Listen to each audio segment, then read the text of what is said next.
What's up, y'all? It's the DT2 Comics Chat coming at you with the series finale of The Flash CW, or the end of The Flash. And I wanted to do this on Rant Room because we have so much to say about the finale, but also about the series itself, because The Flash could be summed up as everything that was ever wrong with the CW. Like, if you didn't watch any of the other shows, if you didn't watch Batwoman, Supergirl, Legends, if you just watched The Flash, everything we liked about these shows was on The Flash, and everything we came to hate about these shows was on The Flash. It's the most amazing thing. And it made me feel like, in a strange twist of irony, that The Flash was the centerpiece of the CW shows. I know Arrow started the Arrowverse, but I can't think of any other show that so encapsulated the full range of thumbs up and man and like The Flash did. So I want to introduce my guest tonight. Welcome to Steve Shademan Sellers. Hi, yeah, this particular show is one that I was heavily invested in, like in the first season and a half, and then I had a long drought where I just had nothing to do with it, but I wanted to see how it ended up towards the end, and I just feel by and large like I didn't miss a whole lot. And this episode, I think, shows why it survived and also why it didn't work, because I feel like the actors put in all their work and all their effort, and they did all their homework, and the writers just checked out like as much as I did. Yeah, no, that's really well said. Welcome to Mr. Joffrey. Ziggy, how you doing? Hey, it's good to be here. It's good to be here. Well, Dave knows I've been a long-standing Flash defender as far as the show, but I was all about it until about season 7 ended, and then it just fell apart. It just fell apart. I couldn't defend it anymore. So we'll talk about that for sure. Zig is one of the most optimistic people I know, so if he can't defend it, you're in trouble. Welcome to RJ Carter. What's up, RJ? Hey, thanks for having me on here. And like I said, I just watched the final episode, and I thought it was really great that the Flash hung around to let us see the validations of Cecile and Nora and Caitlin, and the people for who the story was really about. Absolutely. Let's start there. That's a good jumping in point. Let's start with the fact that this show has been cast heavy since about season 4. I want to know what you guys think about why did they do that? Do you think now, if you've watched Grant's latest video, he talked with Entertainment Weekly about why he ended the show. And he said, I got married around season 5 and I had a kid around season 7. That's the first time I heard any real world explanation for maybe why he was gone so much. Right. So, but what did you think about them just making this show so cast heavy, even more so than Legends, in my opinion? Start with Zig. So I think it was ridiculous. I mean, it made no sense, and to the point where they took away every familiar cast member as well, besides Iris. Even Caitlin wasn't allowed to be in the show in the last season at all, right? I mean, her character was completely written off. It was the one character that we had a link to, we loved, we were familiar with, all the fans knew her, besides Barry and Iris. And so why they felt the need to write off even that character and focus on all of these minor characters we barely knew and didn't ever make us know is astounding. It was absolutely just like we said, it's bad writing. It was just bad writing through and through, and they really shot themselves in the foot by getting rid of every character we cared about, and that included Barry. Absolutely. I don't even understand why they messed up the original OG Team Flash formula, because that was a harder show. Barry, Caitlin, Cisco, and some form of Wells. That worked more often than not. And they got rid of that. I never connected with Chester. I never connected with Allegra. I couldn't even remember their names after a while. And then Cecile started getting a bigger and bigger role. And I'm like, why? And then she turned even into that they great. started calling Chester Chuck. Why? Like, why did they switch Chester's name to Chuck on top of because his? It was a comic book reference. There's a character that with those abilities introduced during the Jeff Johns run on the Flash. It was and a if you watch the last episode, again, when Chilblain, of all people, tells him, hey, there's energy in you.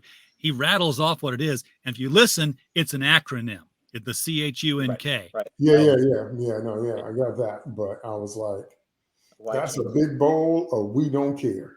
Yeah, So and the character in the books was a big boy. I mean, he was like 2 kingpins big. wow. Yeah. Well, that's not a joke, but I mean, I don't know. If you're going to do those kinds of translations, they have to be relevant to the story that you told. Right. And that's always been a fundamental problem with the CW. These characters are characters in name only. They use them on the marquee to get us into the show, and then they turn them into something unrecognizable. So anyway, RJ, more comments on why the cast was just so heavy. I don't know. It was a nice tight cast to begin with, like you said, when you had Harrison Wells, and then when we had Harry Wells, was a nice transition. You got to meet the multiverse that way.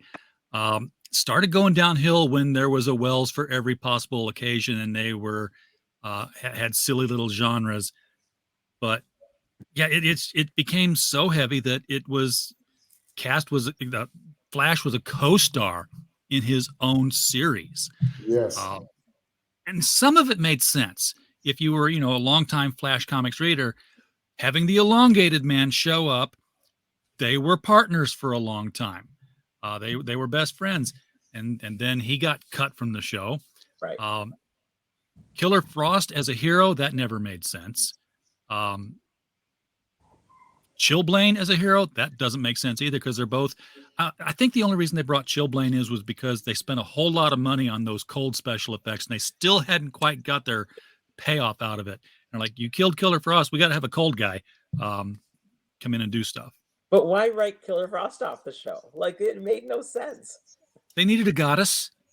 It was a character that everyone liked. They needed a Deus Ex Machina, which is what Clone ended up being. Yeah. But with Killer Frost, the Earth 2 version was the right version. She should have never turned good.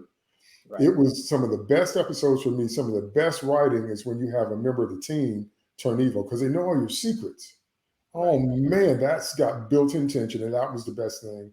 Right. But then, they had to give her a redemption arc, and then she had to be funny, and then it felt kind of like, Flash in the city, like they're having these adventures. I'm like, it turned into another superhero sitcom like Legends did. Right. And, in terms of the cast it's being very so heavy, CW. Absolutely. And in terms of the cast being so heavy, it's pretty clear that most of the scenes in which Barry Allen's in the scene, the other characters aren't filming it with him. They constantly show him and then show them. And when he talks about his last day on set, he's like, I was filming scenes in which other people, like I was talking to other people that weren't there still. So he talks about how he wasn't even sad the last day. It's because there was no other cast members there. He's not talking to any people. When he's acting, he's just looking at the camera, and then they do the flip with the other actors and characters. And they're not even in the same room together for a lot of these scenes. So I think he did a lot of scenes with Iris. But besides that, we barely get to see Barry interacting with all these side characters. So our portal into their world is completely cut off, and we're getting to know them just with them talking to each other. And there's no emotional connection in the scenes at all. We don't care about any of the characters that are on the screen. Steve, I will say Grant Gustin. Before I get to that, I will say Grant Gustin saved this show single-handedly. And the reason I think this is because he put his all into this episode. He made you care about Barry Allen in every scene. This role is important to him, and you can tell that with every moment. And knowing now that he wasn't even interacting with actual people for many of these scenes just makes it more impressive. So yeah, I will. So this is the positive I will take away. He was a great Barry Allen. I think he's going to be up there with John Wesley Shipp for a very, very long time. Mm-hmm. As for the cast, I get the feeling that the writers just lost interest in their main cast, and they started going down all these rabbit holes with these other characters and exploring these things that were more interesting to them, but they just weren't anything that anybody watching cared about. And it just, because of that, it just gets crazier and crazier. And then on top of that, it's like all these actors that you have are playing 10 million characters, and maybe we care about one or two. And because of that, it's just, you just completely get lost. I was having trouble, trying to figure out, hey, that's Danielle Panabaker, that she doesn't acting like Caitlin, and what is going on? So this coming in was already throwing me off, because here you have all these other characters, and then not only is Wells playing Eobard Thawne, he's also playing this other Wells that shows up, and I'm like, I don't even care. I don't even care. And this is part of the problem. In addition to all these other characters and members of Team Flash that I likewise like, even on a first glance, I'm like, I'm not invested in these people. The writers clearly care, and because they spend like half an episode dealing with all their issues. But as a viewer, I don't care at all about them. I care about Barry, Iris to a certain extent, Caitlin, obviously, and Wells, obviously. But everybody else, it's just like, what is this about? Why are you wasting my time? And Joe, of course.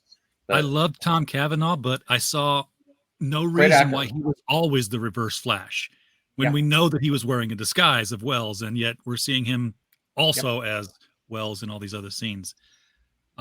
Well, my head he chewed up the scenes when he was in it. My headcanon, after he so-called got destroyed on Legends, my headcanon was that there was Wells Flash, and then there was original Eobard, and I felt like the characters were split. The way they used them, they felt like there were two separate characters, and that they split, and that it was either a timeline split, or because in the comics, Wells actually was able to he did something where he was able to step out of time when he created a negative speed force, but he disconnected from regular time. So he existed, so they couldn't kill him. So I figured that's what happened with, Wells Eobard, as opposed to original Eobard, original and extra crispy, because I was like, the way they're showing up, they have to be separate people. And because how does Wells Flash know every point to drop in? Because every time something pivotal has happened, he's like, surprise. And I'm like, no. So there's that.